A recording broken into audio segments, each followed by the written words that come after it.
Assalamualaikum warahmatullahi wabarakatuh. Perkenalkan, nama saya Feni Ayuliana dengan nomor 587762312. Saya dari Universitas Terbuka Solo Gemilang Rumbia.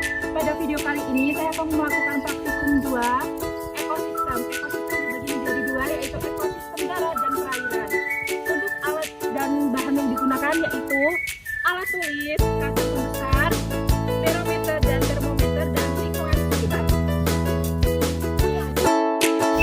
Baik, pada tujuan video kali ini, saya membandingkan komponen-komponen yang terjadi pada ekosistem darat alami dan buatan.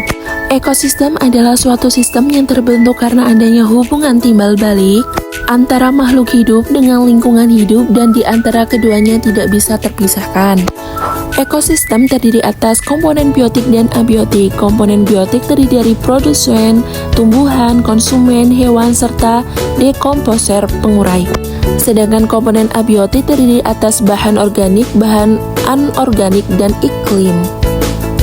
Ada 2 jenis ekosistem. Yang pertama ada ekosistem alami dan ekosistem buatan. Contoh ekosistem alami adalah hutan, padang rumput, gurun, dan gunung. Sedangkan ekosistem buatan adalah sawah, tanaman, dan kebun. Baik, yang pertama kita akan menuju ekosistem alami, yaitu hutan. Ekosistem darat alami, hutan. Komponen abiotik beserta kondisinya yang ada di hutan antara lain kondisi cahayanya cukup, suhunya mencakup 29 derajat Celcius, jenis tanahnya gambut dan subur, anginnya semilir, serta keadaan airnya sangat cukup. Kemudian kita akan mengamati komponen biotiknya terdiri dari tanaman dan hewan. Baik, untuk contoh pertumbuhan pertama yaitu ada pohon paku di pohon sawit. Baik, untuk tumbuhan yang kedua di sini ada tumbuhan pakis. Untuk yang ketiga di sini ada lumut. Ada pohon akasia. Ada pohon kopi coklat. Dan juga ada pohon bambu. Dan ada juga pohon jati. Kelima, komponen tersebut saling berinteraksi dengan komponen abiotik di lingkungannya, di mana tanaman membutuhkan cahaya matahari, air, dan tanah untuk membantu proses pertumbuhan dan perkembangannya. Selain itu, dari beberapa tanaman juga membutuhkan hewan yang dapat membantu proses penyerbukan. Selanjutnya, kita akan mengamati beberapa hewan. Untuk hewan yang pertama ada hewan belalang. Untuk hewan yang kedua di sini ada hewan kupu-kupu. Untuk contoh hewan yang ketiga ada lebah. Untuk hewan yang keempat yaitu di video kali ini ada hewan semut.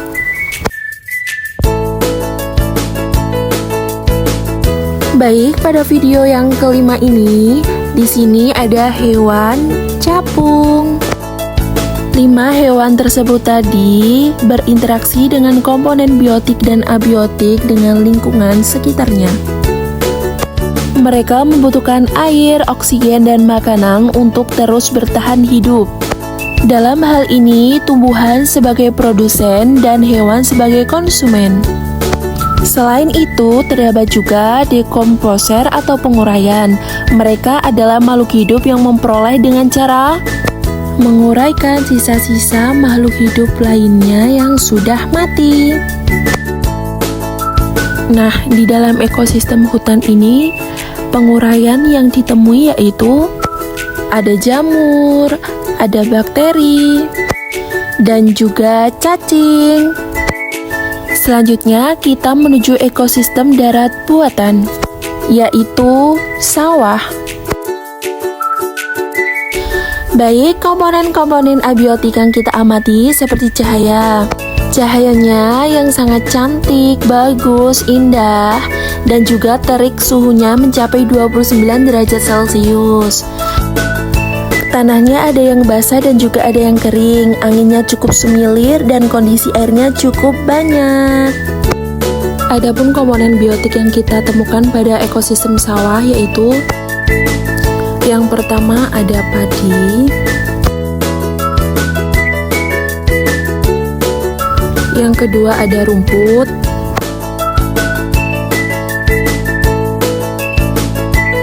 untuk yang ketiga ada pohon jagung,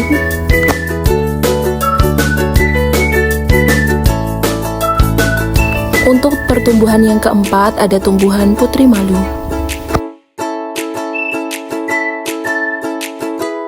Untuk yang kelima ada tumbuhan cabai. Semua tanaman tersebut saling berinteraksi dengan komponen abiotik, di mana mereka membutuhkan cahaya matahari, air, dan tanah untuk membantu proses pertumbuhan. Selain tumbuhan, komponen biotik lainnya adalah jenis-jenis hewan. Yang pertama ada seafood, yang kedua ada semut, yang selanjutnya ada hewan kupu-kupu, untuk yang keempat ada belalang, dan yang kelima ada nyamuk. Hewan-hewan tersebut juga saling berinteraksi dengan komponen biotik dan abiotik. Mereka membutuhkan air, oksigen, dan makanan untuk terus bertahan hidup. Adapun dekomposer atau penguraian di ekosistem sawah, yang pertama ada jamur, dan yang kedua ada cacing. Dari hasil pengamatan lingkungan sekitar, hutan dan sawah menunjukkan bahwa di alam ini terdapat hubungan timbal balik antara unsur dan komponen biotik dan abiotik yang membentuk sistem ekologi atau ekosistem. Interaksi tersebut yang menguntungkan bagi makhluk hidup termasuk manusia. Baik, itulah tadi pengamatan saya tentang ekosistem darat dan perairan, beserta contoh abiotik dan biotiknya. Terima kasih sudah menonton video saya dari awal hingga akhir. Saya akhiri, wassalamualaikum warahmatullahi wabarakatuh.